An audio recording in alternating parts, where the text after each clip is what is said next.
I'd like to call back to order this regular meeting of the Lane County Board of Commissioners for Tuesday, November 27th, 2018, and this is our afternoon session on Public Works. But before I get to that, I want to give Mr. Ringer an opportunity to explain why his hair matches my tie. Chair Bosevich, Commissioners, thank you very much. Again, Greg Rickoff, Director of Operations, Steve Mokryski apologizes for not being able to be here this afternoon. Although we take the work of Lane County very seriously, we do find opportunities to take ourselves a little less so. As Commissioners know, and as the community members will soon know, November is a month that the Lane County employees focus on charitable contributions. We have our charitable campaign. I challenged our floor in the public service building that if we were to achieve 100% participation in the charitable campaign, the office could then choose my hair color. And I bet you can't guess which color they chose. I heard that blue was third, green was second, and this lovely purple won out. So for the next couple weeks, you will see me sporting the color purple. It is not meant as any disrespect or favoritism towards any football teams. It is the color I will be wearing for the next couple weeks. Thank you very much for the opportunity. Thank you. And you have to know, I voted for orange because we did make Mr. Dingle wear duck gear when we got a certain amount of cash contribution. We also had a cash pool going towards the United Way contributions, and we actually made him wear duck gear every Friday last month. So I thought maybe you being such a Duck fan, wearing orange hair would have been more appropriate. But would have been a nice turnaround. He does bleed orange and black, so for our county council to have to wear duck wear, that was probably a larger sacrifice than simply having my hair dyed purple. Well, we won't accuse you of being a dog, so. Thank you. Because this is a husky-free zone.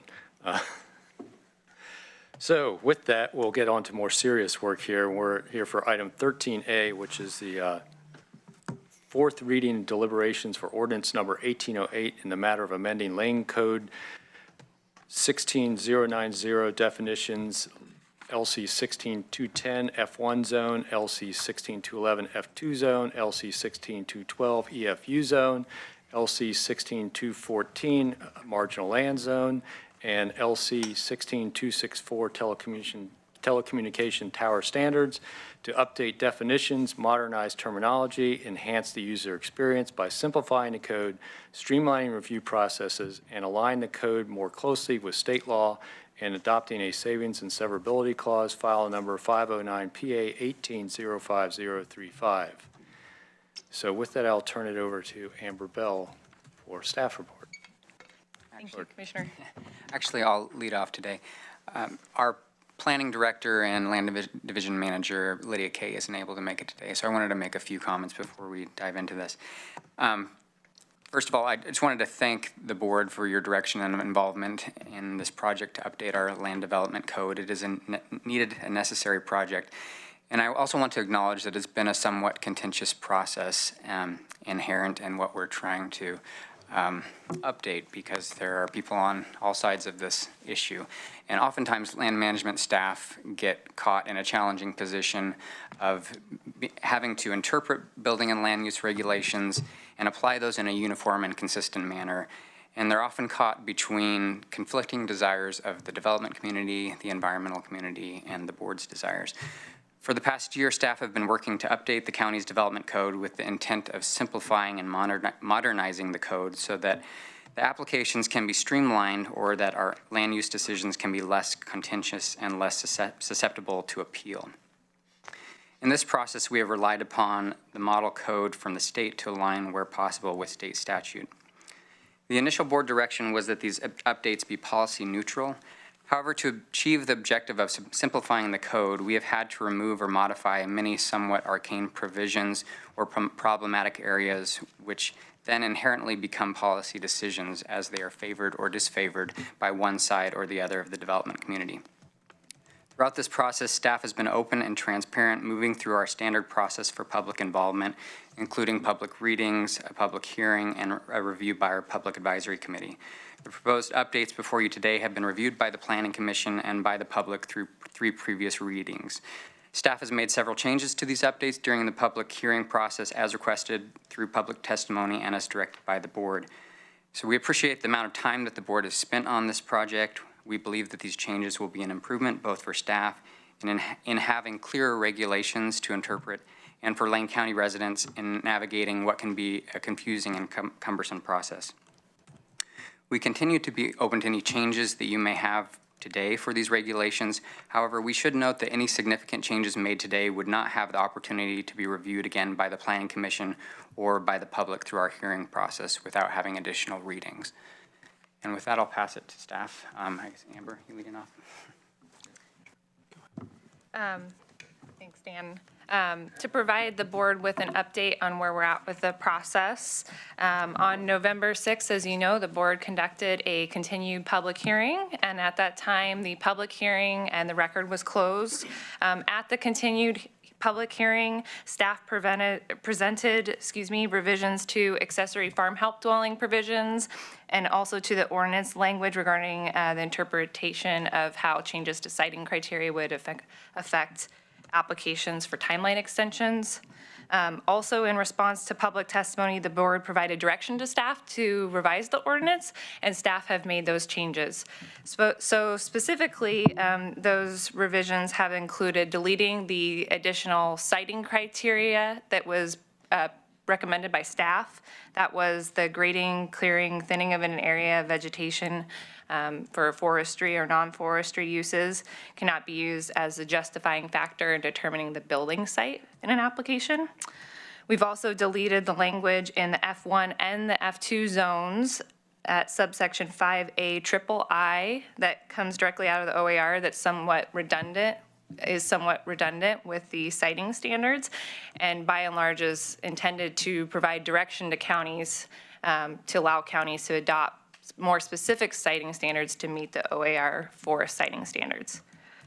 We've revised the forest siting standards applicability language to clarify that for a type 2 application, those types of applications can either meet the clear and objective siting standards or meet the type 2 or 3 siting standards. That's in response to public testimony that we heard at the November 6th hearing. And so we've made that change to clarify that it wasn't intended to first require that a type 1 application go through the exercise of demonstrating that they can't meet the clear and objective standards, but that it's really an option. You can choose to elevate a type 1 application to a type 2 application. We've revised the income test for a low soil value farm dwelling per the board's direction to the figure of $32,500. That's in the currently adopted Lane Code section for low soil value farm dwellings. And it was based on a DLCD OSU report. That's not in the record, though we understand that was originally the basis for that figure.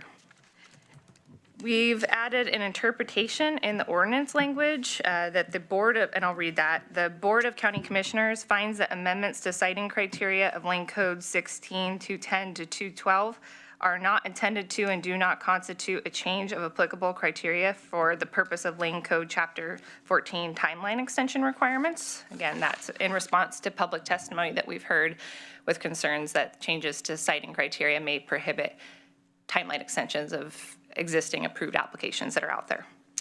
And then finally, we've revised the accessory farm help dwelling provisions to clarify that the language restricting relatives from occupying structures only appears in the definition of farm worker housing.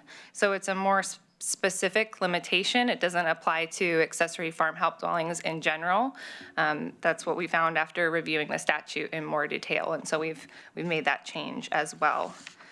There's 2 memos that have been placed before the board today. The first is a memorandum that includes comments that have been submitted by Mike Evans. And those include some concerns about the guest house standards and recommends that certain standards and the guest house provisions that are before you be deleted. It also includes the rural residential zone excerpt that includes the guest house provisions in the rural residential zone. And in that excerpt, we have highlighted the specific sections that are relevant to Mike Evans' comments. And I believe Kira will address it a little bit further, but it shows that many of those standards proposed to be deleted are included in the rural residential zone. Thanks, Amber. And yeah, I just wanted to, Chair Bozovich and Board, speak briefly about this memo that came to the Board this past Saturday, the 24th, and discussed the proposed changes regarding guest houses. I want to clarify a couple of points in there. One of those being that the memo states that the standards proposed are more restrictive than the current requirements allowing guest houses. I do want to just clarify that our resource zones, our farm and forest zones right now do not contain language enabling guest house. That's a provision that staff is recommending that go into the code. Right now, the standard practice has been to recognize guest houses as an accessory use to an existing dwelling. That has come under intense scrutiny in the last few years. It's a county practice that has been appealed, and it's one that has not yet to be resolved, because each time one of these appealed guest houses gets to the hearings official level, the applicant actually drops the appeal or modifies the appeal. What staff was attempting to do with this language was follow board's direction and codify, existing practice. We've been enabling these guest houses, and this language that is before you, while it does contain some sidebars around guest houses, the intent in doing this was to provide a clear and defensible path forward to enable residents to continue to get guest houses on their property. The language that I believe Mr. Evans takes issue with, some of it regards the siting standards for the dwelling, or for the guest house, rather. It should be sited the way we've written it. It should be sited near the main dwelling, and there's a size limitation. There are reasons for these sidebars that were put on there. We had some discussions with DLCD regarding this, and it was our understanding that they made a number of recommendations about siting standards for guest house. The way we took this was that it seemed to us that the state might oppose this proposal without some reasonable sidebars. It's not clear in statute or administrative rule that guest houses are an outright permitted use in the farm or forest zone. It's largely silent on those. So our attempt to provide an option, we do establish some restrictions. We set a proposed 850 square foot size limitation on the guest house. This is consistent with the same square footage requirement that's within our rural residential zone. This was discussed with the Planning Commission. The comments and concerns about regulating guest house were discussed with the Planning Commission, and they did direct staff to move forward with the language that's before you. And I'll just back up. The intent with the 850 square foot limitation was that we have our resource zones, which are more restrictive, and then we have our non-resource zones. Within the non-resource zones, we allow an 850 square foot guest house. It seemed backwards to allow a guest house that's potentially larger within the farm and forest zones, but I do understand there's some arguments to be made about density and whatnot, but that was staff's thinking when we worked through that issue with the Planning Commission. So I did want to respond to that. We hadn't heard this level of detailed criticism about this item until we just saw this memo on this Saturday, but this is an issue that's been discussed at length with the Planning Commission. Just to add one thing to that, in the memo before you, we've also included DLCD's comments where they provided staff with direction to specifically include a maximum distance between the dwelling and the guest house. So that is one sideboard that they proposed that we add, and we believe that that's part of their thinking as to they would support the county's adoption of guest house provisions if it includes sideboards like that one. Much of the other provisions that have been raised in the comments that are before you are included in the rural residential zone, and again, those are highlighted in your memo. The second memo that is before the board today, and copies have been placed at the back of the room. We have distributed kind of a synopsis that includes the current OAR forest siting standards, the existing adopted forest siting standards in the F1 and F2 zones, and then also the currently proposed forest siting standards that are proposed with this ordinance, along with some alternative board motions. We understand that some comments or concerns have been raised to the commissioners having to do with whether the type 2 or type 3 siting standards should be replaced with the currently adopted standards. And so if the board so desires to replace that language, this is intended to provide alternative motions for that.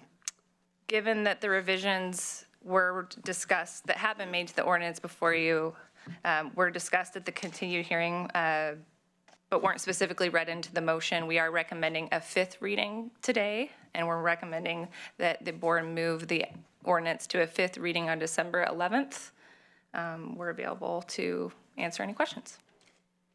I'll just jump in real quick too. Alternatively, if the board chooses to make additional revisions today, there are a couple of options before you.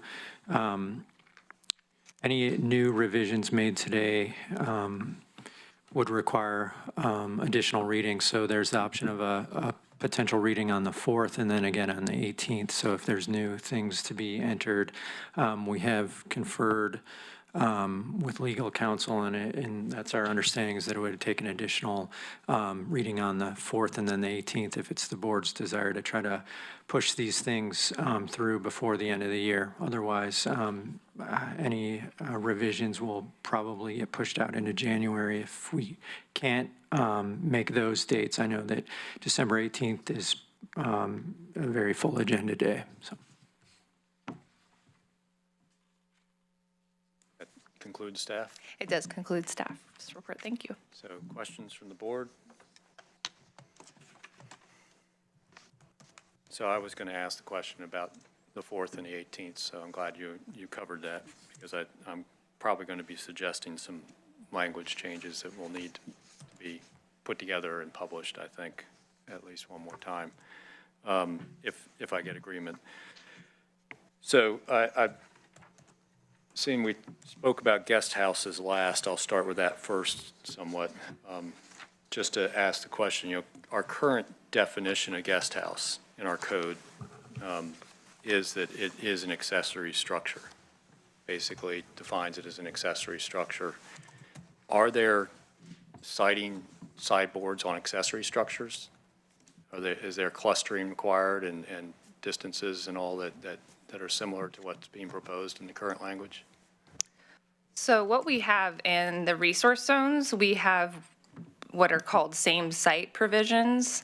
And so if you would like to propose an accessory structure, whether it be a shop or a guest house, then you would need to locate that within 142 feet of the center of the existing dwelling, or within a 200 by 200 foot square centered over the existing dwelling. And so in that regard, there are currently clustering standards. So if we were to continue to deal with guest houses as an accessory structure, we do have sideboards on it, other than the square footage issue.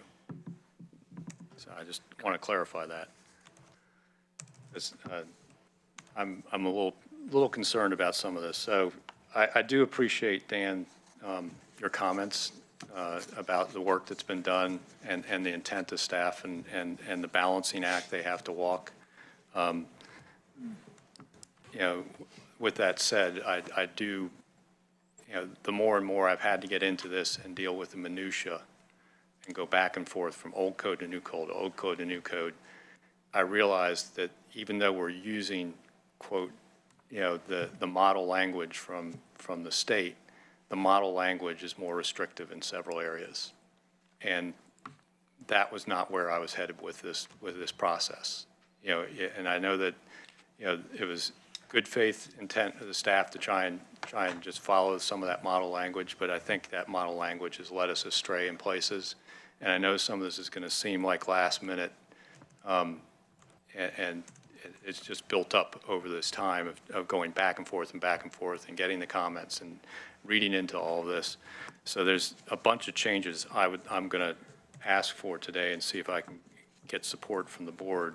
But basically, the things I'm going to ask for are to roll back the siting standards for the template dwellings to what our current code is, and move that new site in both the F1 and F2 zones, and to delete all the new standards for guest houses contained in the code, and leave guest houses as accessory structures. So that's going to be basically what I'm going to ask for. There's one other little thing. There's one paragraph that got added into at the F2 zone about meeting current statutes, et cetera, that would have applicants proving the negative. I'm also going to ask for deletion of the clear and objective standards for template dwellings, because I do not think we've done a good enough job with the language of defining that you don't have to do step one before step two. It's not, I went back and looked at it over and over again. Even though staff says it's not required, it just doesn't read well. So for me, let's drop back to where we were with the siting standards. So that's kind of where I go, and what it does is most of it's deletions, which I believe, Andy, we can delete without a lot of issue. Delete language that's been read. And then the second thing is we're going back to original code, which I don't, which I do not believe has a lot of necessity to, we decided we don't want to be more restrictive. We're going to go to the code that we already have that's been acknowledged by the state.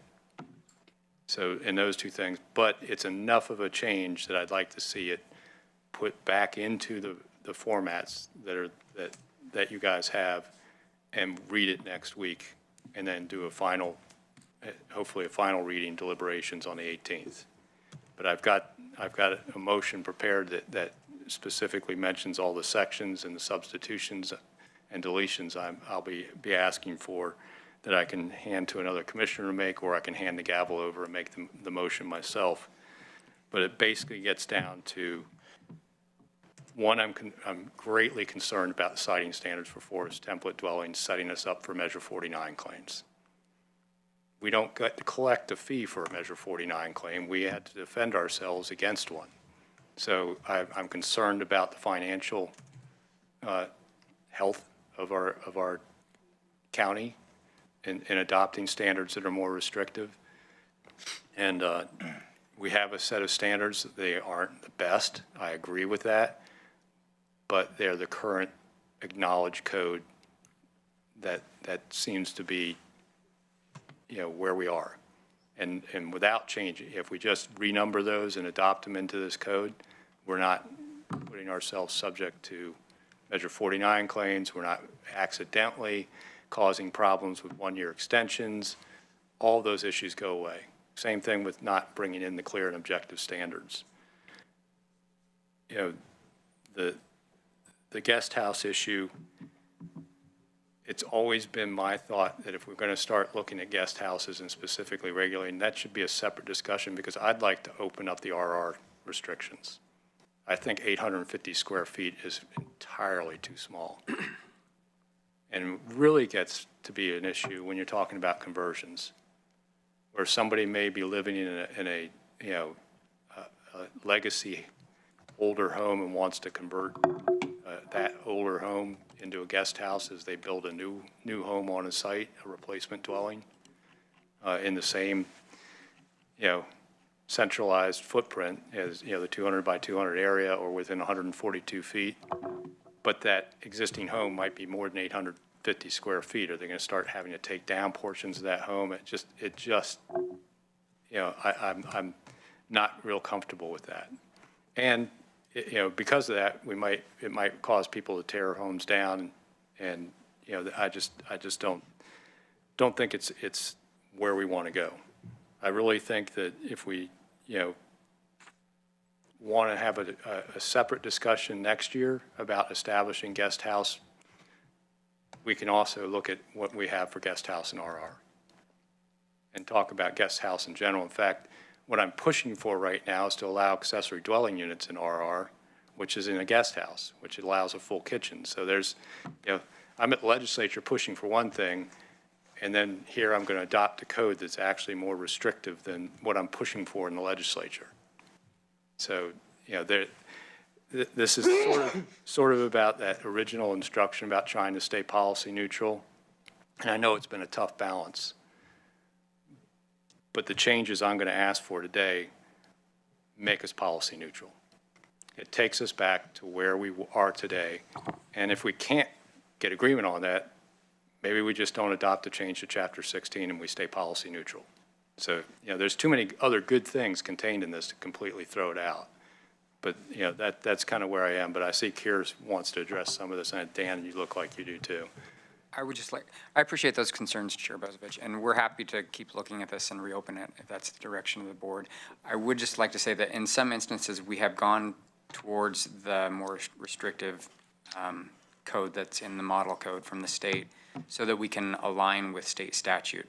I think there are areas where we're exposed right now, opening ourselves up for appeals through our existing code and trying to align more with the state through state statute. So I would have to defer to staff who are much more knowledgeable on the intricacies of those. But it's my understanding that some of these were put in place to prevent that issue.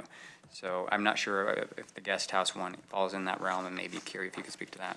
Yeah, I'll just real briefly, staff's intent, as I said earlier, in adding that language around guest houses was to actually codify existing practice and allow us to enable to have guest house in that zone. Like I said, that policy, that longstanding practice has been challenged. So if we were to remove this language, I think it removes a tool that we have to enable guest homes within the farm and forest zone. We can certainly retain the existing language, and somebody could attempt to make an application under the existing process and see how things play out at the hearings official level. But all indications are that that's probably not going to be a successful battle. So that was the discussion at the Planning Commission level, and that's why we included changes which were new language in the farm and forest zone, but it was added to try to codify existing practice essentially and provide an avenue for folks. But we're happy to make the revision to delete that language. I do want to just have a reality check here. I wasn't able to quite track all of the changes that you had just mentioned. I do have a proposed motion that I think Chair Bozovich, you drafted, and there may be some additional things that you had just mentioned that aren't in here. I'm extremely concerned about trying to make all these changes within 1 week to get posted. I think there's a lot here, and there's a lot of opportunity when code gets rushed at the last minute to potentially have some errors in there. I'm not sure that, we haven't coordinated with Diana Jones, and there's a lot of, we're really at the last minute here, and there's a lot of changes happening last minute that I think there's a lot of potential for error. So I just want to caution the board. I think we would want to go back and really study what it is that the changes you're proposing. I just can't guarantee that we can be back in 1 week with rewritten code that addresses all of these changes.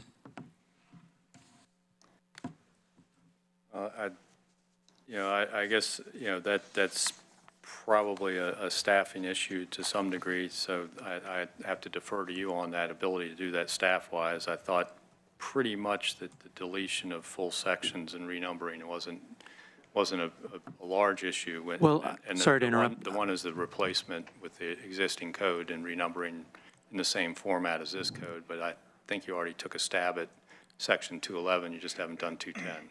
We took a stab. It's certainly not finalized yet, and it's not a matter of just deleting existing sections and reverting to the existing code. Because the code itself is all in a completely new format, it's different. It's more of a mashup of the old and the new that the direction is that you're providing that we would have to do. So there's some massaging of the existing code to kind of fit that stuff in. So it is a little bit more complicated than just deleting out language and reverting to the old. That it's a little bit disappointing to hear here, because it seems like, as I look at, it's the old code, 16-211-8, which is the current citing standards, there's, bringing that in and just formatting it in the numbering system that the new code has didn't seem like that would be that big of an issue, but that's, Well, like I said, we're happy to take a look at it. I don't want to make a promise that we can do that on the fly right now without fully understanding the extent of some of these changes that are being proposed, but we'll certainly do the best we can to do what we can to bring it back. But like I said, there could be some opportunity for mistakes there that I certainly don't want to have us proposing code that's broken as well, so. yeah. So I see Commissioner Sorensen wants to get in on the queue, and I don't want to dominate the conversation here, but we'll get back to some of this, I think, in a minute. Commissioner Sorensen. I was just going to make a request that once this motion gets made and that you get some kind of direction to make any changes, that we think about having a public hearing so that the advocates for various perspectives can take a look at that language and bring anything to our attention that they have seen as a result of these changes. Because they may be able to help us as well, because you mentioned that this would involve the potential for error in doing this at this point in the process. Andy, could you weigh in what that would look like? Well, probably planning staff is better able to address what I think the only problem with doing that is logistical. It takes more time. You've got some notice issues, and so it's what Kier and the chair were talking about is trying to bring language back on the 4th, which is a week turnaround, which is shorter than our usual 2 or 3 or 4 week turnaround on this stuff. Adding the requirement to have a hearing in there, I think, is going to logically push things in. If we are getting ready to adopt it and the board is getting ready to adopt it, it seems like putting a hearing, 2 weeks from now, we could give notice for right now, solves that problem. It has logistical problems in terms of adopting things this year, but there's no particular magic to do it this year other than the board's interest in getting this done and moving on to other priority issues.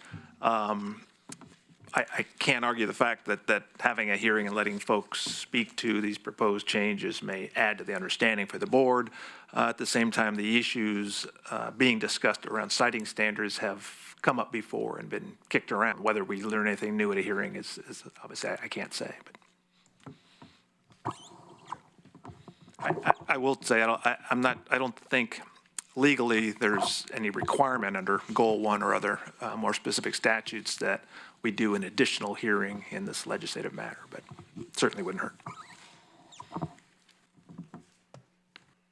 So with that, I was trying to spare us from me having to try and read word for word old code into the new code today to try and avoid another reading and all that stuff. That's one of the reasons why I was proposing the reading on the 4th, to allow staff to actually do that and put it out on the internet, hopefully in print, before we actually get to a decision point on the 18th.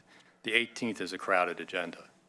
So if we have to actually hold a public hearing, I would actually propose that either occur on the 19th, which we hold open for work sessions and other items, because I don't think we can fit it on the 18th. We already have some pretty weighty items. We've got a courthouse presentation that's going to take 90 minutes, and we've got the final hearing and decision on the Parks Master Plan, and we've also even got, I think, Hazeldale's final reading scheduled that day also. So it's not like, not a very light day, to say the least, as well as I think there's a hearing on the proposed ordinance around small and large gatherings. So we've got a full day on the 18th. I was not hoping to add a hearing to the 18th. So if we need a hearing, it would probably have to be either the evening of the 18th or the 19th to be able to have time for hearing.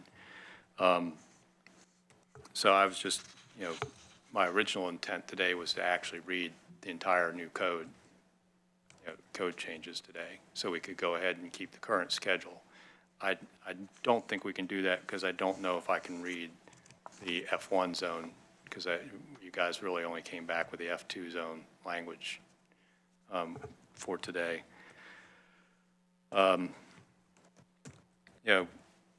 simple, easy thing is just to ask the board to not approve the reading and let the thing die. It keeps our code the way it is. And, we can start over. Hate to do that, but that's a simple, easy thing. The hard thing will be to try and get the code rewritten in a week and do a couple readings and finish up with the board that's been sitting through hearings and everything else.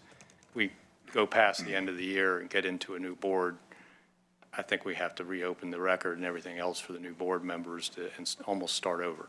So I'm super reluctant to try and extend this process beyond this year, just for those reasons. So it's kind of, can we work something out to finish it this year, or do we basically say, let's just end the process?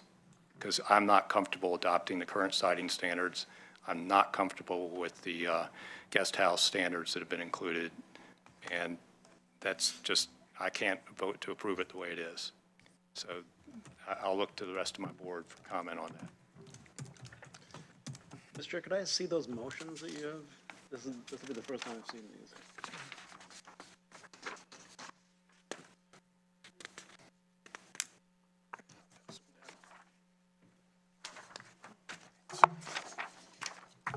It's a lengthy motion, but it does ask for it to come back on the 4th and then the 18th of the motion.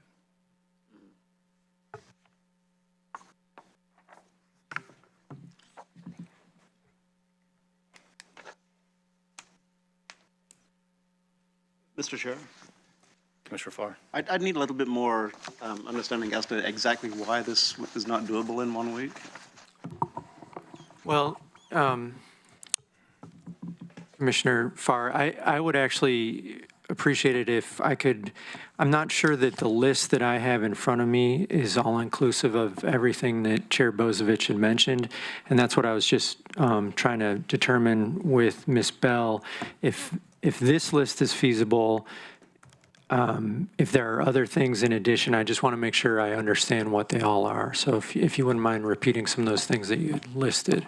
Sure. So I can go through this fairly quickly because I spent quite a bit of time putting this together and Mr. double-checking Chair, why don't you sections. just read the motion and give him a copy of it, and then, Well, he has a copy of the Oh, motion. okay. I actually supplied a copy to legal counsel before the meeting, and he distributed it to planning staff.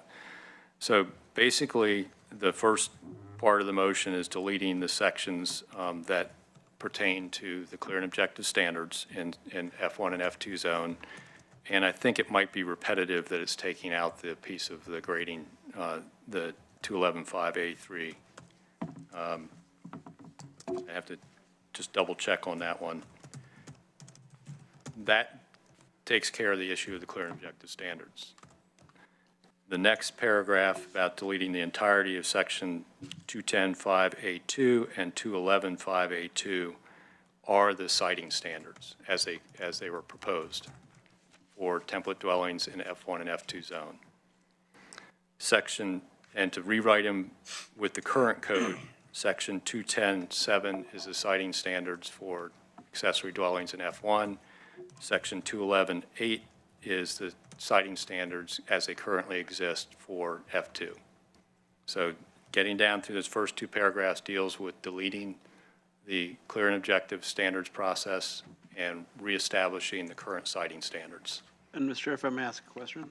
Yes. The renumbering, Kira, were you suggesting that took that the new code is in a different format, so it would take complete reformatting of the old code in order to renumber it? It's just that all these code sections are linked, and they all reference different sections within the code. So the citing standards, for example, are referenced throughout the code in dozens, scores of locations. So when you change those standards, you renumber them, you don't want to break other links in the code. There's just a lot of QC that's required when we do something like that. Although it would hopefully come back in still under 210.5A. I guess the question might be because it won't be 5A2. Yeah, that might change a few places. So, yeah, that does make some sense that you'll have to make those code adjustments. The third paragraph is just to delete that portion of the code under F2 that made a reference to basically saying everything has to be in conformance with everything else in the world and requires the applicant to prove a negative, that you're not in conformance. That's true. You know, it'd be really easy to appeal any template dwelling because you didn't address wetlands in your findings. So, or you didn't address some other standard because that's such a broad statement that's contained in the code. So I just like to see it pulled out. So that's that particular issue. Then the last two paragraphs are dealing with the guest house. The fourth paragraph deals with taking it out of the tables for uses as use 9.2, because we have in the table under 9.1 accessory structures, and our current, and the definition of guest house, even under the new definition, still calls it an accessory building. So And Chair, I'm less concerned actually about the guest house provisions. I think since those were an addition at the end, we could surgically take those out. But was there anything additional to that, or was that that's it? Okay. As Mr. Rickoff just pointed out to me, which I appreciate, is our deadline for the packet is actually this Thursday. So it's not next week. It's, you know. I assume that we could have it available, though, the day we actually do the reading, which would be Tuesday, the 4th. That's the real issue, is having something as we're reading it, printed it and available to the public on the day we do the reading. Isn't that the legal requirement, not the Thursday before? Right, the timelines are county rules and procedures about managing the agenda for the board. Under our charter, the requirement is that the ordinance in the form to be adopted is available to the public during essentially business hours of the county. For 13 days, which Yeah, right. reading before, as we're trying to do the reading on the 4th, which is more than 13 days before the 18th. So We have it for the 4th, we meet that requirement. Right, and in theory, you could post it on Monday and have that meet the requirements of the charter. Again, there's county policy, there's also folks currently on vacation, working for the board, who'd rather not add to the workload during vacation. And not to lobby, I know that the board has its interest in the 5 of you who have been discussing this matter for quite a while being part of the decision-making. If it does get kicked to next year for final adoption, potentially, the new commissioners joining the board will really have a choice of whether they want to take part or not. It could be adopted and acted by a 3-member quorum of the board if it came to that. So I can't obviously speak to their interests, but that's a possibility. If I may speak to the code changes and what that would entail, I've just been skimming through a little bit here, and I believe that it would actually involve some additional rewriting of the code sections beyond just deleting the language. So you'd ask earlier about whether there are currently standards for clustering for guest houses, for example. That is in the adopted code. We would need to add that back into the to the proposed ordinance. That's not in the draft that's before you today. So that would involve a bit of rewriting and revisions. Additionally, that doesn't apply to replacement dwellings. In the proposed draft, we would need to add back in the same site standards for replacement dwellings as well. The intent of the siting standards that were proposed with the clear and objective standards and then the type 2 standards was really kind of intended to address what we have in our code as same site standards today. So that would involve a bit of revision there. Also in the forest zone specifically, the siting standards and the forest siting standards are broken out into two separate sections. That's the case in the OARs. So we would need to do some reformatting of subsection 6 as well.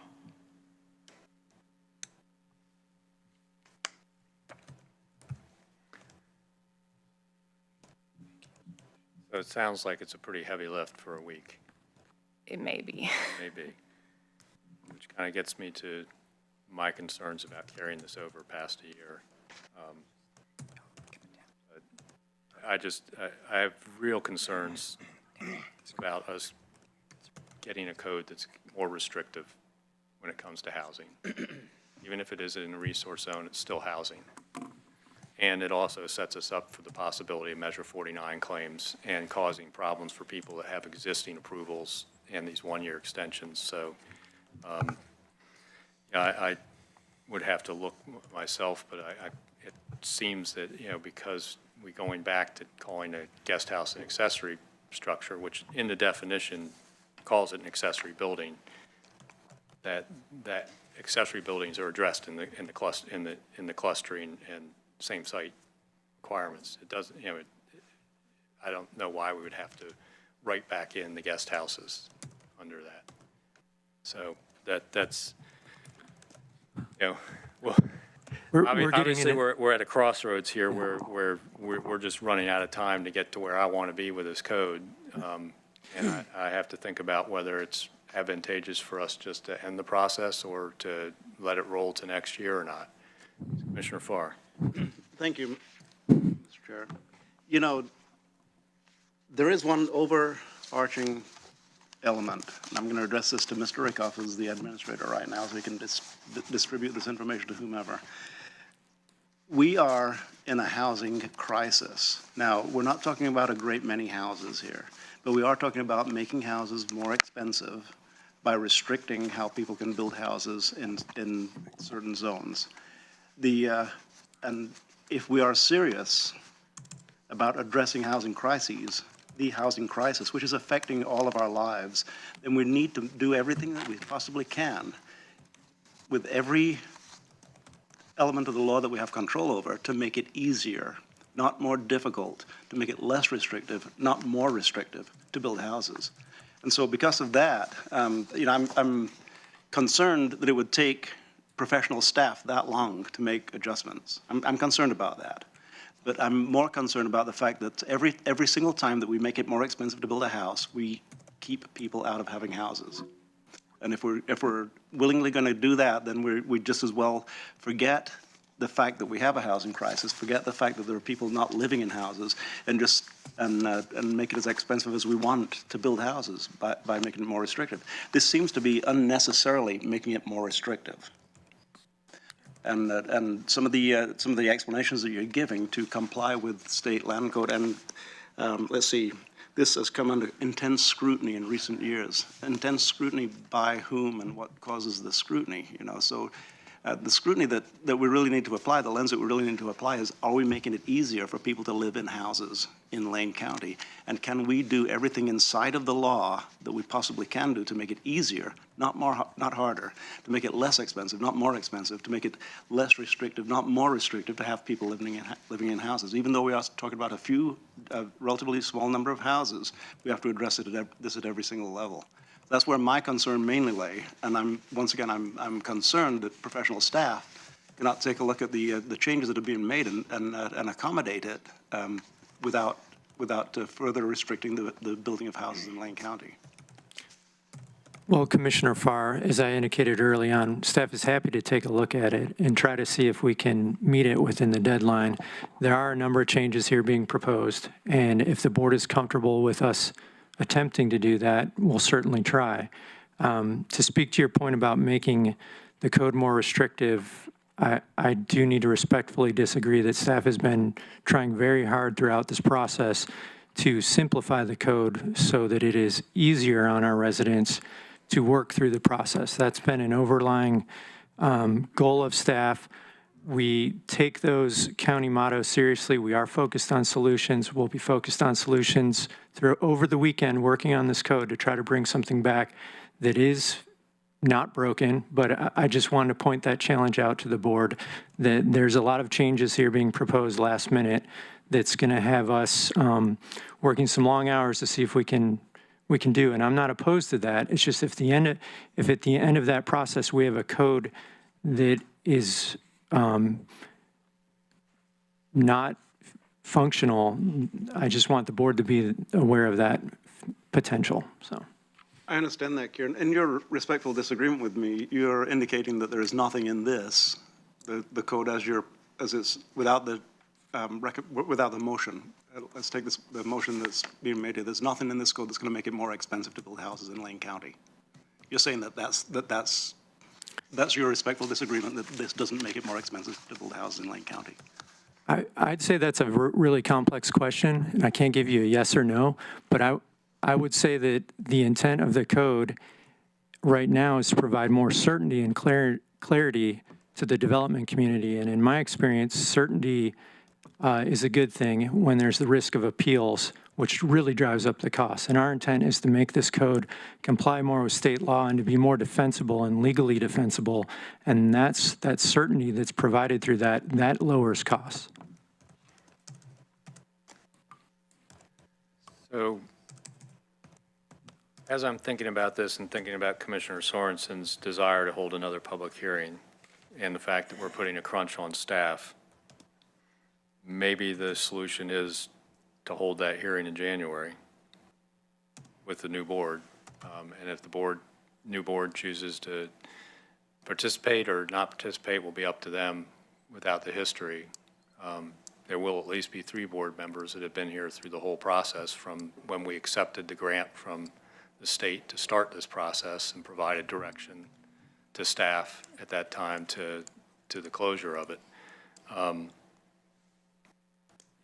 think,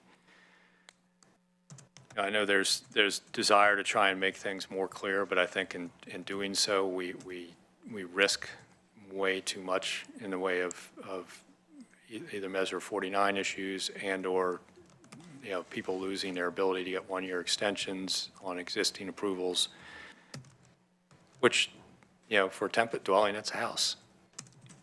So almost all the public testimony I've gotten since the last meeting on this has been request to deny and kill the change, go back to the old code. I have not gotten testimony that says, please, rescue this code and try and make it work. I've gotten handwritten letters through snail mail that say, please don't vote no on the Chapter 16 revisions, because it impacts our, son's ability to develop a property we've had in the family for years. So that's the testimony I'm hearing from the public. So I'm trying to balance that, what I'm hearing from the professional development community and my concerns as somebody that's been involved with, land use for years in my professional capacity before I became an elected official, that I want to make sure we don't in a rush to finish up before the end of the year, create ourselves a long-term issue for housing and for legal reasons, for this county. I hate spending money on lawyers. I really do. It's not, as Andy sits there smiling, but really, it's not where I'd like to see our money spent. I'd rather see it spent on people, submitting, applications and going through the process and ending up with a place to call home, and not on defending ourselves on our new code denying the ability for somebody to do that. And then eventually, if we do lose that battle, they get the home eventually anyway, but both sides spend a lot of money on attorneys that we shouldn't be spending, which just adds to the cost of the house. So I'm wondering if, I've passed the motion out to the board so they have an idea of it, and I guess you guys know where there might be additional sections that this creates other conflicts that you might have to suggest also have some language changes. If we just go with the scheduled reading on the 11th and then and do a follow-up reading next January and possible public hearing if legal counsel determines it's necessary to reopen the record on this. As we're rolling back to existing language and deleting sections, I didn't think it was necessary to reopen the record and have another hearing.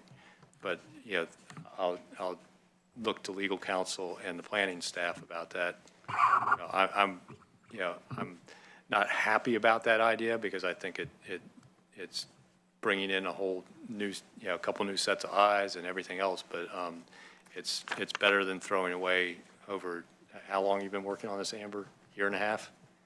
The project's been about a couple years. 2 years? Yeah. So 2 years worth of work on a no vote. So, yeah, it'd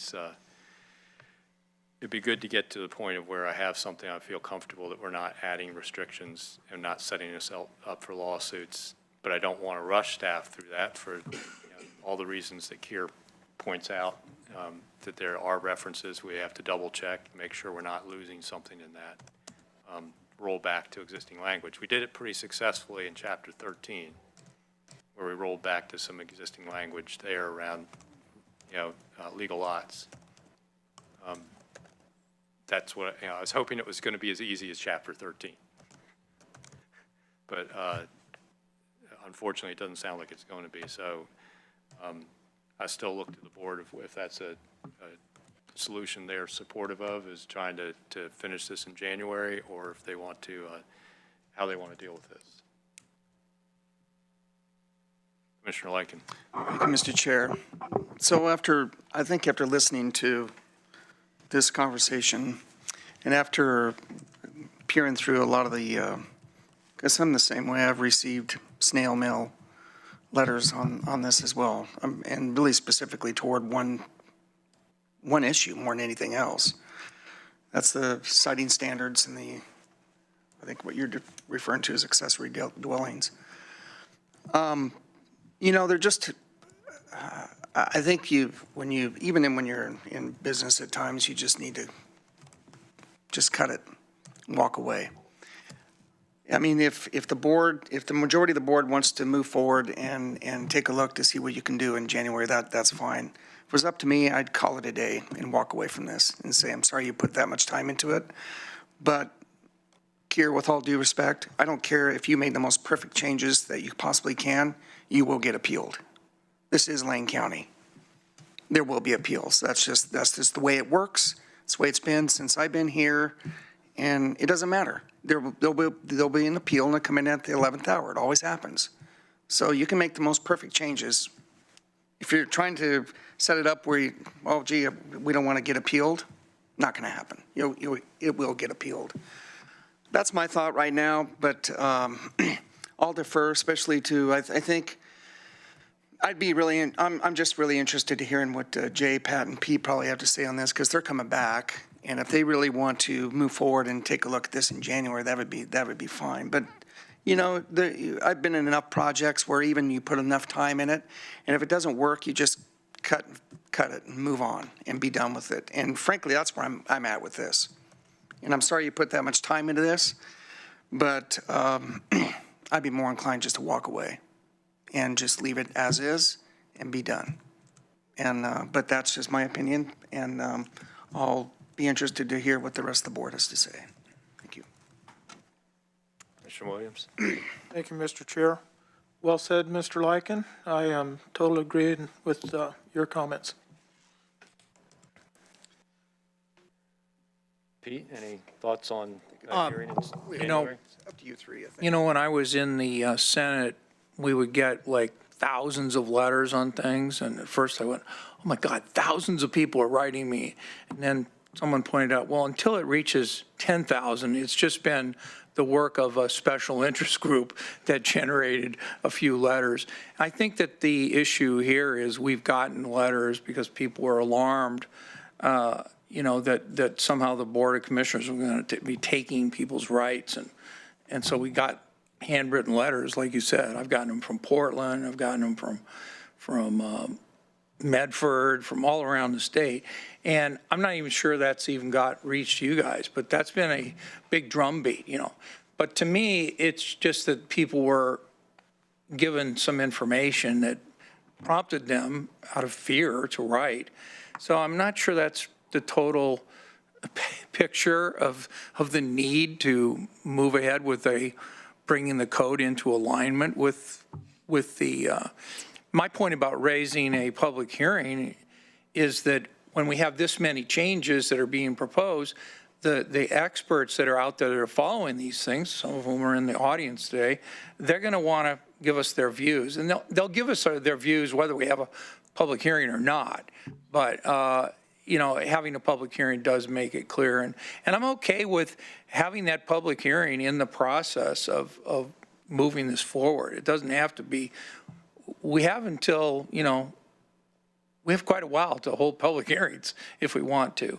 And it may well be that it's a short period of time, maybe that it's an evening, maybe that it's at some other time than has not been scheduled for board work. So, and that is separate from the issues you're raising about the staff work, so. Commissioner Farr. We will presume that whatever passes will be around for a long time to come, right? That it's not a particularly easy process to change the code. That being said, I'm not opposed to pushing it forward a little bit further, especially in light of the fact that the state is coming up on a regular basis with new suggestions and requirements surrounding ADUs. Now, most of the ADU legislation is regarding what's happening inside UGBs, not outside of UGBs. But that being said, I think that as a county, we need to take a look at not just how do we comply with law, but how do we make recommendations and provisions to extend the law so that we can actually add more houses, more dwelling units outside of UGBs. It's essential if we're going to meet the needs that we're going to have for the future. And if you see the articles that are coming out in the last few days regarding fires in California, regarding climate change and climate refugees, we can expect more people than we have wanting to live in more temperate areas like Lane County. That being said, I don't mind waiting longer as long as we take a look at how do we allow for more housing, for more places for people to live in Lane County, particularly people who already went to high school here, who already live here, who just want to stay here and not move outside of the county. So I'm fine with moving this along to a public hearing and continue with the existing process or even beginning all over again. But the fact is we need to be deliberative about it because it's going to last for a long time to come, and changes in population are happening. Changes in our need for more housing are happening, and whatever people may think, we have a lot of folks who don't have houses. We have a lot of people who need houses, whether it's inside of cities or outside of cities, and we need to do what we can to put people in houses. So it sounds like there's a general sentiment from the board members that we'll be here next January, that we're willing to have the process extended to January. So I'll rescind my request to try and have this done in a week and look at maybe seeing if we can have some changes done in 2 weeks. And at that time, we can look at the calendar and set a 6th reading. And so we don't really need to set a 6th reading at this time. We just need to set a 5th reading. And that's currently scheduled for December 11th. So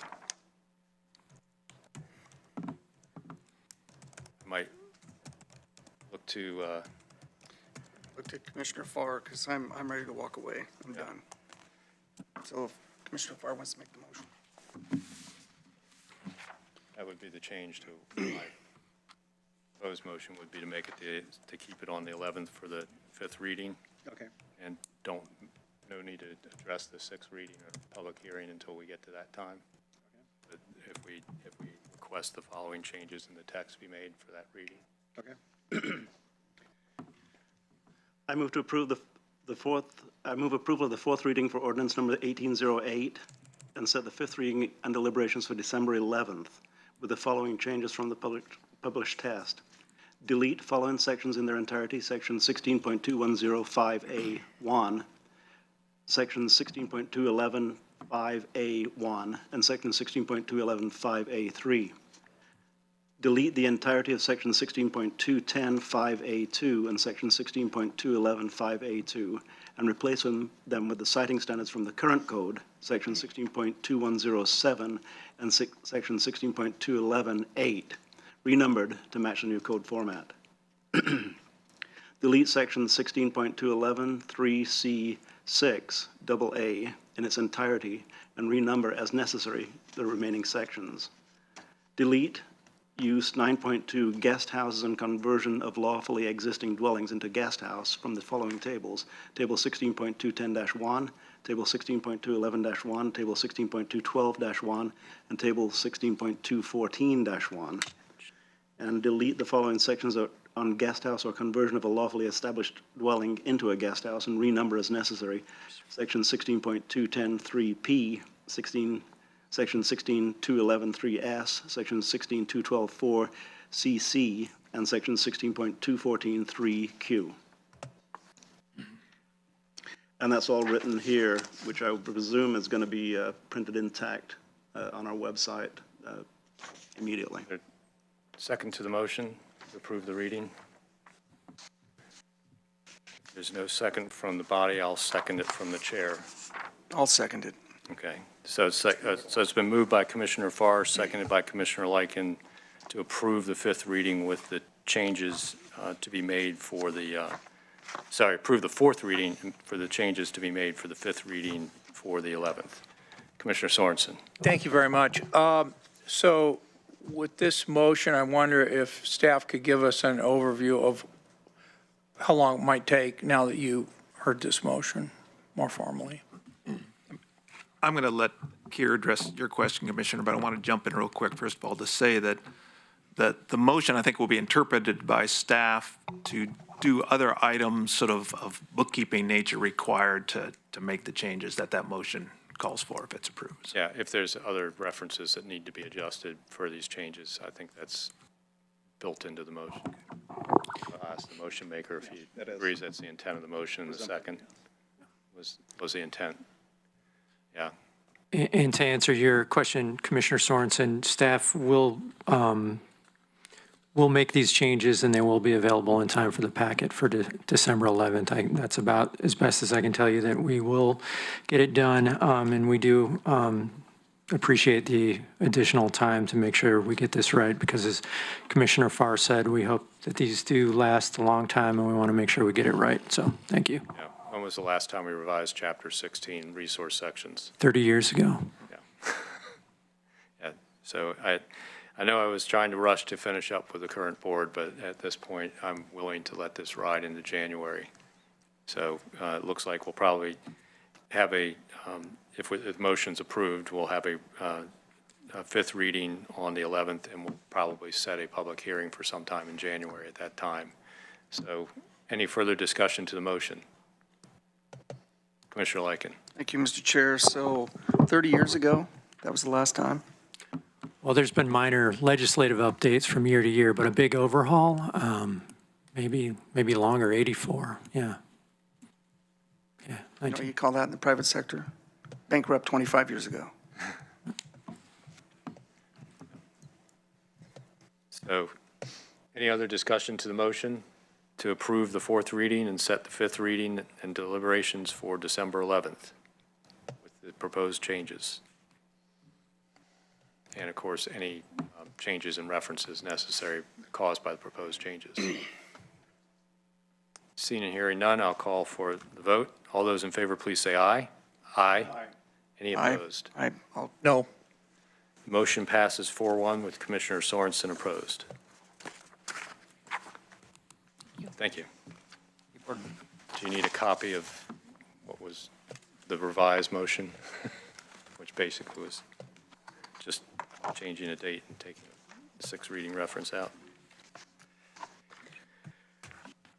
Thank you. So that moves us on to the next item for the afternoon. If I can go back and find my agenda under all this paper, which I believe is Chapter 13.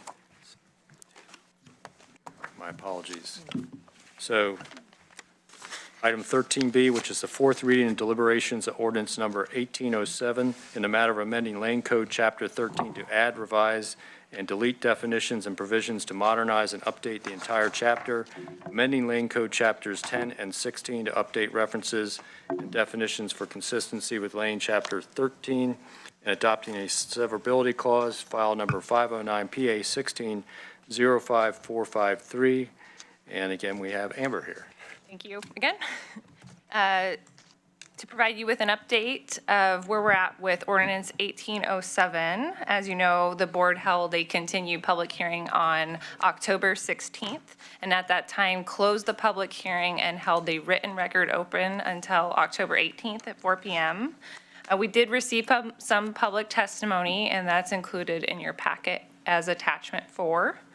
At the continued hearing, the board provided staff with some direction to make a couple of specific revisions to the ordinance.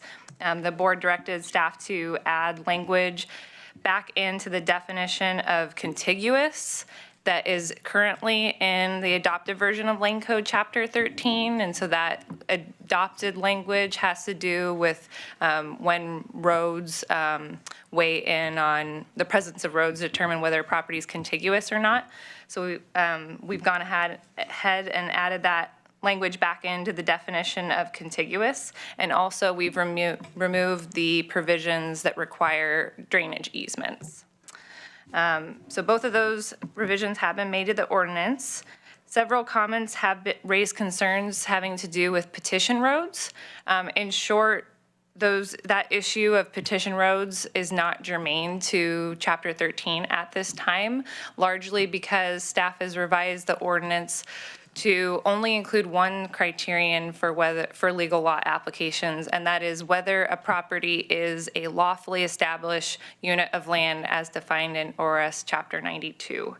So the petition roads issue, it's a complex legal issue. Case law is clear in some cases and not clear in many other cases. However, this change to include only one criterion, whether a property is a lawfully established unit of land, in Chapter 13 will still allow for applicants to make arguments where there's an application that involves a petition road, whether the specific circumstances of that road or the properties or other circumstances around the property that the road did result in a legal lot. So those cases will still be able to be made on an application-specific basis. Landwatch Lane County provided some comments recently, and those have been distributed to the board. In short summary, those addressed some concerns with the language that was added back into the definition of contiguous, and then also having to do with the petition roads issue and whether petition roads, they've asserted that petition roads do not create legal lots. I've addressed the latter point regarding the first point about the contiguous definition. Staff mentioned at the continued public hearing that in the criterion for for legal lot applications, that doesn't include the term contiguous. And so that term may be applicable to other uses in Chapter 13, but doesn't appear to be applicable to legal lot applications. The Chapter 13 code amendments have been reviewed through a robust review process that have involved outreach to interested parties, Lane County Planning Commission work sessions and hearings from spring 2016 to summer 2017, and then 2 board hearings on August 21st and October 16th of this year. Staff believe that the draft that's now before you responds to many of the concerns that we've heard in public testimony in a balanced way, and for that reason, staff is pleased to recommend approval of Ordinance 1807 at this time. Thank you. Questions for staff? Commissioner Sorensen. In the letter from Landwatch, they say by failing to address the issue of these dedicated roads and merely dedicated roads and public roads and similar issues. By failing to address this issue in the code, the county simply invites more and costly litigation on a case-by-case basis. What do you make of that comment?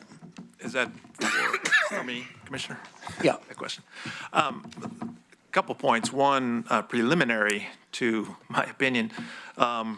As Ms. Bell just mentioned, the record on this matter closed back after the hearing on the 18th of October, I think. So technically, the letter that Mr. Mulkey has provided on behalf of Landwatch is outside of that record during the closed record period.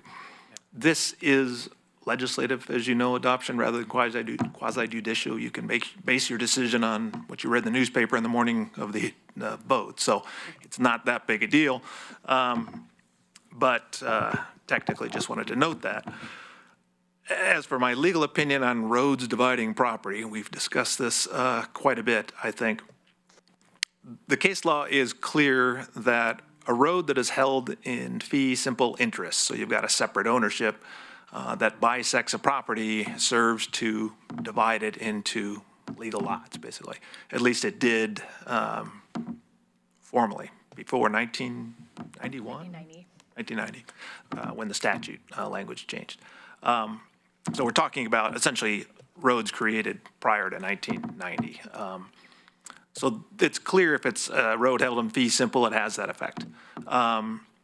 It's reasonably clear, but less so to me, that if a road is obviously held as an easement and not a fee, that it probably doesn't divide property and create legal lots. In my mind, it's a continuum, and there's a broad range of ownership, indices of ownership, I think, as Mr. Thorpe put it, that may have differing effects. I think fairly significantly, the ability of a county or city to regulate who travels on the road and who can use the road for what purposes indicates a certain amount of ownership interest over it, over and above a pure easement interest. A pure easement, as you know, means that I, as an easement right holder, can use it for whatever the easement specifies, if nothing else, then simply travel on it and nothing more. We don't hold many roads that way. The roads usually come with lots of other ability to regulate who travels on them and in what fashion, whether you have to use cars or not, for example. And so the short of it is, the answer to me is not quite as simple as Mr. Mulkey specifies in this letter. Just because it's a dedicated road or a petition road doesn't mean really one thing or another. To me, it means you probably need to dig further to figure out what the nature of the ownership interest held by the public entity is. So, as before, somewhat clear as mud, I guess. So just to make things even more unclear in some ways, I just want to, address something that's not addressed in the cover memo. And that's what's the history of how roads have been treated in Lane County. And if we go back to 2000, there was an interpretation of code written by Jim Mann, which has been submitted in previous testimony on Chapter 13 by other parties.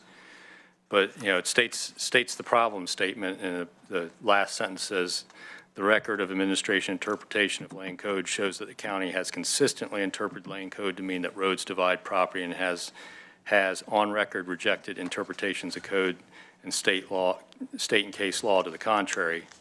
Is the problem statement, and in the last sentence of the discussion of the conclusions is, there are no statutes or court decisions which mandate a change in the current position that public roads divide properties.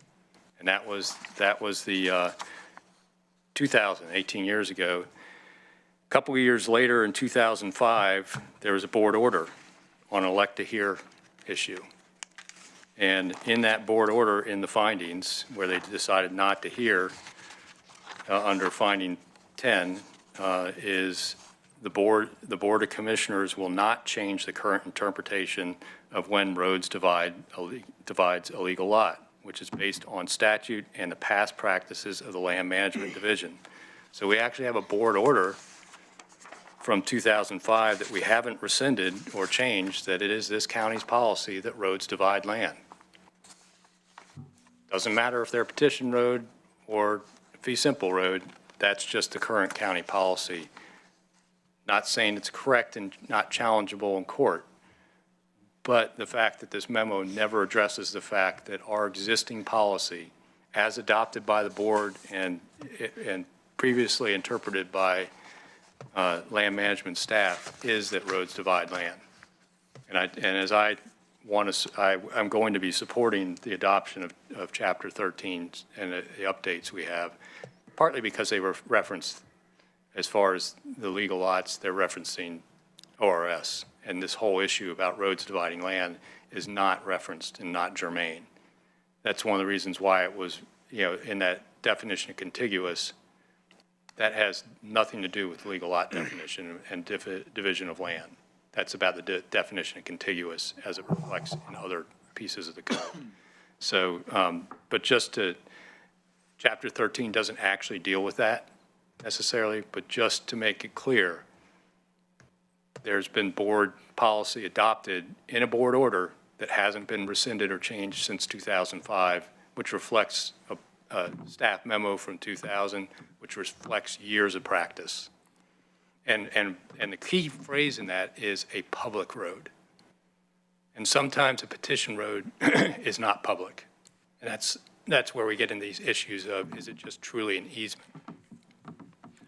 Or is it been utilized by the public so long, it's a de facto public road and people have rights to it because of eminent, I'm losing a legal term, that long-term use of it.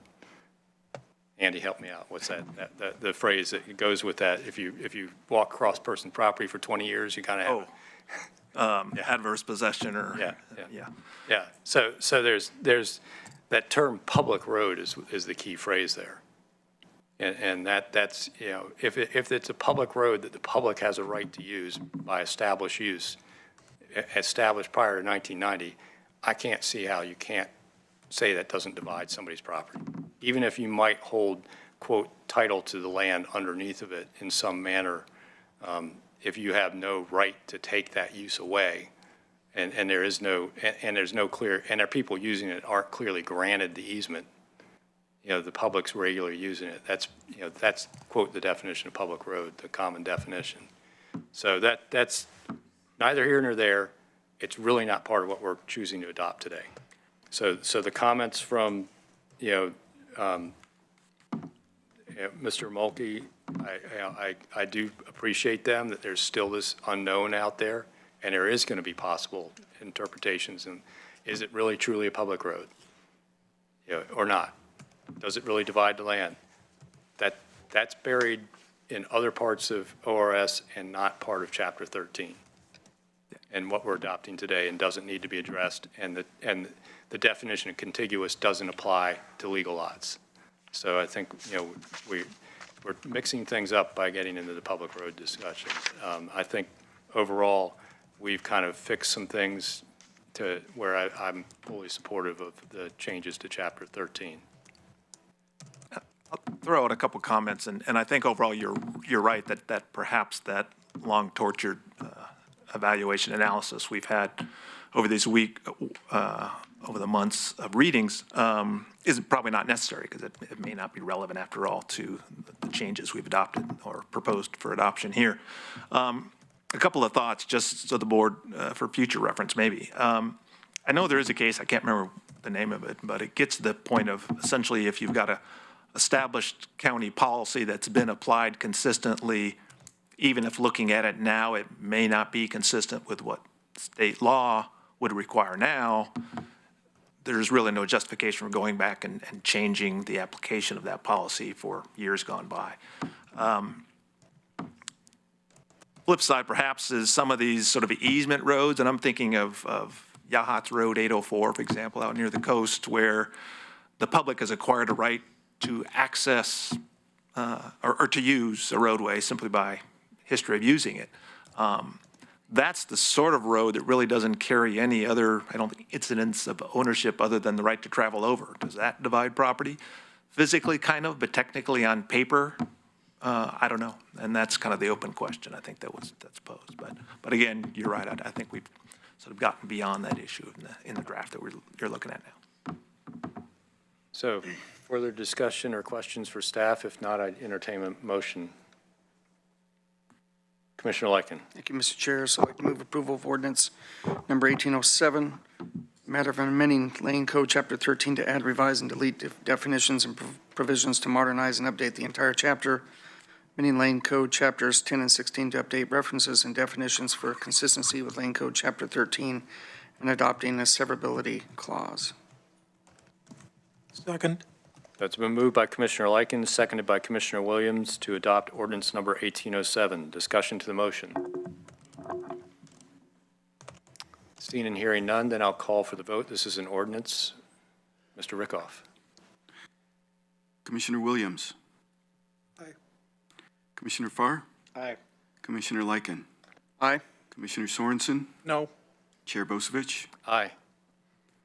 That is 4 votes to 1, with Commissioner Sorensen voting no. Thank you. So the motion is approved to adopt ordinance 1807 on a 4-1 vote with Commissioner Sorensen in dissent. So with that, then we will move on to our next item of business, which is 13C, the third reading and deliberations on ordinance number PA 1363, in the matter of amending Lane Code Rural Comprehensive Plan to add a quarry to the inventory of the significant mineral and aggregate sites, authorizing mining and processing as provided by Oregon Administrative Rules 660-023-0180, amending the Rural Comprehensive Plan to redesignate land from forest to natural resource, mineral, NRM, and to rezone QM zone, requiring site review of the proposed mining operations pursuant to Lane Code 162574A through J, repealing ordinance PA 1343 and adopting savings and severability clauses, planning file number 509 PA 1805392. And this is a remand from the original decision. So, Deanna.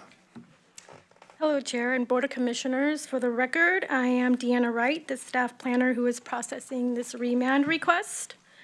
Today, the board is deliberating on the Old Hazeldale Quarry Plan Amendment and Zone Change remand request. At the end of September, a public hearing was held on the remand. Prior to that, in March of 2017, the board issued a decision to approve the application. The decision was appealed to LUBA, and LUBA issued a remand in January 2018. Staff understands the scope of the remand is likely limited to the remand items listed in the LUBA order and discussed those items at the public hearing. In September, the board voted to close the public hearing and keep the record open. All testimony is included as attachments 2 through 4 in your packets. Thus, the record is closed for new testimony and/or materials. The additional testimony received identified about 11 issues discussed in the supplemental cover memo. Staff will speak to a few of those issues now. As for the contention of the applicant's map of significance area being added to the inventory, a map is added as attachment 1, Exhibit A to the draft ordinance. The boundaries of this area include 46 acres as the significant resource. Another issue is some opponents contend that conflicts are not minimized between the project and big game habitat, while the applicant believes that the conflicts are minimized by a combination of actions to include noise reduction conditions, extensive adjacent habitat lands where deer and elk can readily relocate, together with signage. Additionally, the applicant and staff is recommending a revised condition number 50 to post signage on the subject property for the exiting haul truck drivers. Staff requests the board's recommendation on this mitigation measure. Identifying conflicts with the recently approved template dwelling was raised as another issue. The county originally approved the mining application in March of 2017, while the forest template dwelling application was submitted in September of 2017. Thus, the county did not consider the new template dwelling in the analysis. The applicant's expert testimony concluded noise and dust impacts will be reduced between the quarry and the proposed dwelling. An issue was raised whether the remand is limited to items sustained in the LUBA remand. It is important to note that the county has not rejected any testimony on the grounds that it was outside the scope of the remand. The only new issue raised by the public is in conjunction with the resolution of conflict analysis with the recently approved template dwelling. Under these circumstances, staff believes sufficient opportunity was given to parties to participate in the remand proceedings. It was raised that the findings are internally inconsistent. The original cover memo, staff included supplemental findings along with the previous ordinance's findings. We anticipated the findings being revised based off additional public testimony and input from the Board of Commissioners. The applicant will be submitting one set of revised findings in the coming days after resolution by the board. With this action, staff is recommending a fourth reading in December in order to review the comprehensive findings. If this is a chosen action by the board, staff will forward the final findings to you for your review and final action in December. Lastly, we are requesting the board direction on revised condition of approval number 50, as mentioned earlier and discussed within my cover memo on pages 7 and 8. The OAR does state that local government shall determine the reasonable and practicable measures that would minimize the conflict. Usually what we've seen is the applicant's expert parties or staff suggesting the mitigation measures or conditions, but ultimately the board has discretion to weigh in.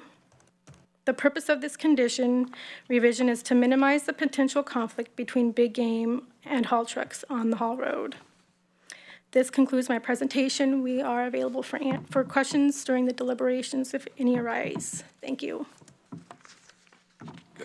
Chair Bozovich, if I might, before the board actually deliberates on the issue, Mr. Mitke, who's an attorney for opponents, wanted to raise a procedural objection. It's up to the chair to recognize him for that purpose or not and choose a time. So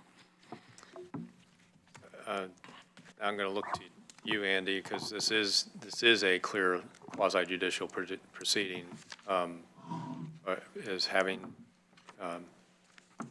it's procedural, so it's not new testimony or anything like that. Is that yeah, that would be appropriate to have him address us, so we're aware of any objections to our process at this time versus testimony on the remand issues? right. I think it's appropriate to hear the procedural objection as long as it is solely procedural and not substantive, as you indicate, with no new evidence. And with no objections from the board, I'm willing to hear that objection.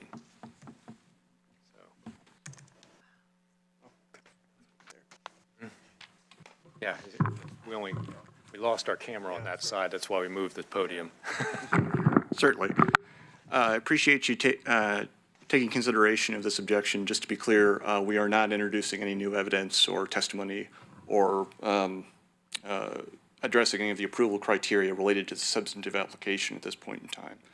This relates to something that an issue that has arisen during the open record period and an inconsistency that has occurred between the chair's direction, the board's direction, I should say, at the last hearing and thereafter. Back in our testimony on October 9th, and this is all, I'm not going to be referring to anything that's outside of the record at this point in time, we pointed out that there was a problem because the amendment, when it was brought back to the county, was not placed before the Department of Land Conservation and Development, in not allowing DLC to perform its review function or notify other interested parties.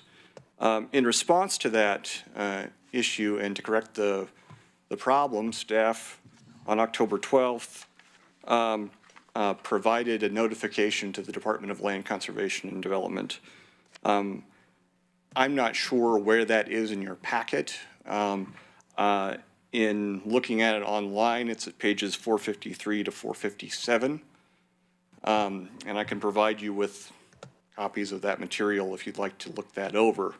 But one of the points in that was that at that point in time, staff indicated to the Department of Land Conservation and Development that the final hearing date for the application was today, was the meeting today. the board directors meeting today is not for a hearing. It's identified as being a third reading and deliberations for the ordinance. Now, that's not consistent with what the state law provides with regard to taking up changes or modifications to amendments in this context. What it requires, and I'll refer you to 197.610 sub 6, is that when a modification is provided to the Department of Land Conservation and Development, you need to notify DLCD of when the final evidentiary hearing is on the proposal, so DLCD can, as part of its role, notify interested parties and also provide its own comments while the record is still open. That's further supported by OAR 660-018-0020 sub 1E, which is the definition of what a final evidentiary hearing is. It's not a very lengthy definition, but I'll run through it fairly quickly.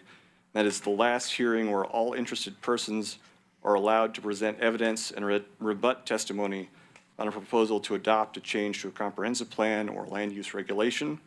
A hearing solely on the record of a previous hearing held by the governing body or its designated hearing body is not a final evidentiary hearing. So what we have is a disconnect. We have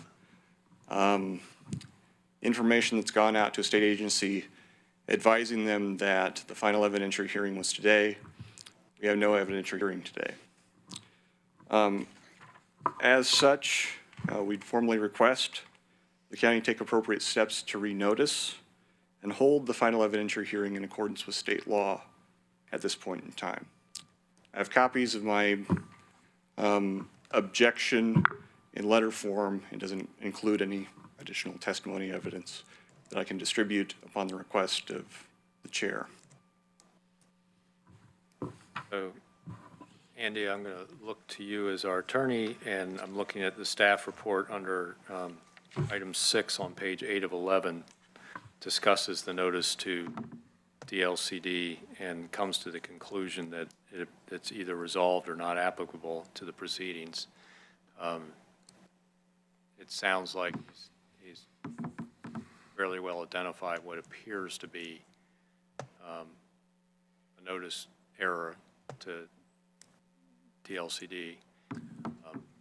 But, you know, so does that mean we need to hold another hearing with proper notice to DLCD, or do you think we satisfied that with our original April 4th, 2016 notice, or, you know, what's your legal opinion as to where we should go as a board on this? A few suggestions. One is I think it's fine to receive from Mr. Mitke his letter, which I understand to be just legal argument on this procedural issue. The board can review that and we can take a look at it as well. I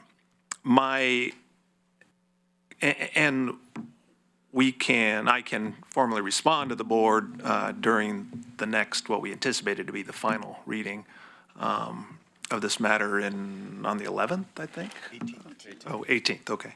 I'm happy to address it fully then, and then the board can make a final decision whether or not you think you need to hold a hearing on this matter.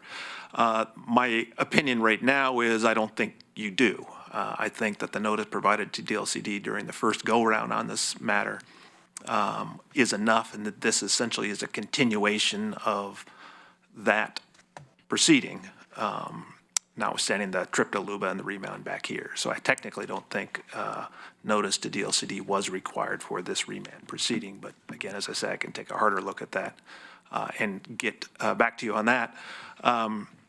The applicant's attorney, I think, provided you with a letter on the last day of the open record period, on the 30th, which I think addressed this issue in the similar vein that I just mentioned. Which makes that part of the record. Correct. That address. Right. So right now we have, other than looking at condition 50, if we can add, you know, ignoring this issue right now, we could approve the reading today, either adding or not adding condition 50, and be ready for a final reading and decision on the 18th, without any further hearings, any further readings, Correct. if outside of that. So if we choose to approve a reading today, make a decision on condition 50 or whatever else, we still have the opportunity on the 18th for you to report back after some research and maybe some questions of the state about whether remands bring this piece of statute in to renotice on a remand. Then we can, at that point, if you come to us and say, I agree with the procedural objection, we need to renotice to DLCD, we can, at that time, move on to a public hearing with renotice and not go any further in the approval process until we've done that. So we still have time, which is a fortunate thing. So I appreciate you bringing this to our attention now.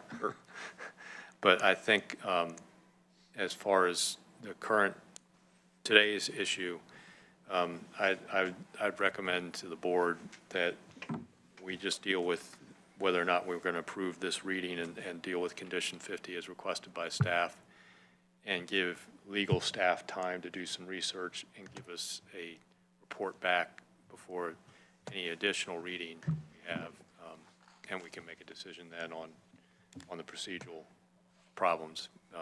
Because if we have a letter that had the incorrect notice of the last date to DLCD, and that was a required notification, then we do probably need to go back and reopen that if it applies to a remand. So that's the legal question I'm asking to Andy is, can you come back and give us some certainty about whether that issue to notice DLCD for possible comment and notification of other parties of when the final hearing and evidence can be submitted applies to a remand? And that's the question we really need to know for the 18th. Okay. So thank you for bringing that to our attention. I appreciate that. And that was purely a procedural issue. That was no new evidence relative to the remand conditions and all that. Now I'll take us back to any questions for staff relative to the staff's recommendation to approve this reading, and also whether or not we want to add condition 50 or not. Commissioner Sorensen, did I see your hand? No, okay. Any questions about condition 50 or desires to, it seems like a straightforward condition to add the signage for truck traffic to help mitigate any issues with the big game in the area. I'm okay with adding that condition 50 personally. Anyone else have any issue with condition 50 as it's written on page 7, I think, of the staff report? Or sorry, I think it shows up on top of page 8. And I'll note, I think this is one that probably needs to be read verbatim as a new item today, and it makes sense to do it now, I guess, so the board members can all hear and to discuss it. So condition 50, which would be added to the findings or to the conditions of approval? The conditions of approval. Conditions of approval. And I'll note that I think the county has gone in these complex matters where we have findings and conditions of approval. Sometimes the documents have melded those things together, which is difficult, frankly, to deal with. And so in this case, we've separated those out. So we've got the conditions standing separate from the findings. The reason for that is that the conditions are technically part of the ordinance that will be voted on by the board. The findings of fact are not. They're support for adoption if that happens of the ordinance, but they're not technically part of the ordinance, so that's why we separated those two things out. Okay, so condition 50, if added to the conditions of approval to mitigate big game impact, it would be 50, standard MUCTD signage shall be posted within the project impact area along both sides of Dunning Road between the mine entrance and Fish Hatchery Road, warning of deer and elk in the area. Additionally, the operator must post signage at the site egress warning exiting drivers of deer and elk in the area and the need for drivers not to exceed 25 miles per hour along Dunning Road. So that's now been read into the record for the third reading of ordinance PA 1363. So with that, I'll turn to the board for any questions, deliberations, and/or motion. Commissioner Lykin. Thank you, Mr. Chair. So I'd like to move the third reading, setting the fourth reading deliberations on ordinance number PA 1363 by adding condition 50 as read by Chair Bozovich. And how do you want me to read into the procedural piece? Do you want me to read that in at all? Okay. No. Very good. Just need to set the date. Set the date for December 18th at 1:30 PM. Second. So there's been a motion to approve the third reading and setting the fourth reading and deliberations for December 18th, 1:30 here in Harris Hall. Discussion to the motion. And adding condition 50. Sorry, I want to make sure I mention that as part of the motion. Any discussion to the motion? Seeing and hearing none, then I'll call for the vote. All those in favor, please say aye. Aye. Any opposed? The motion passes unanimously.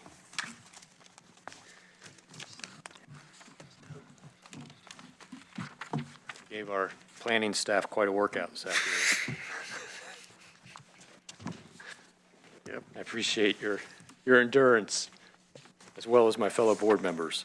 So that gets us down to review of assignments.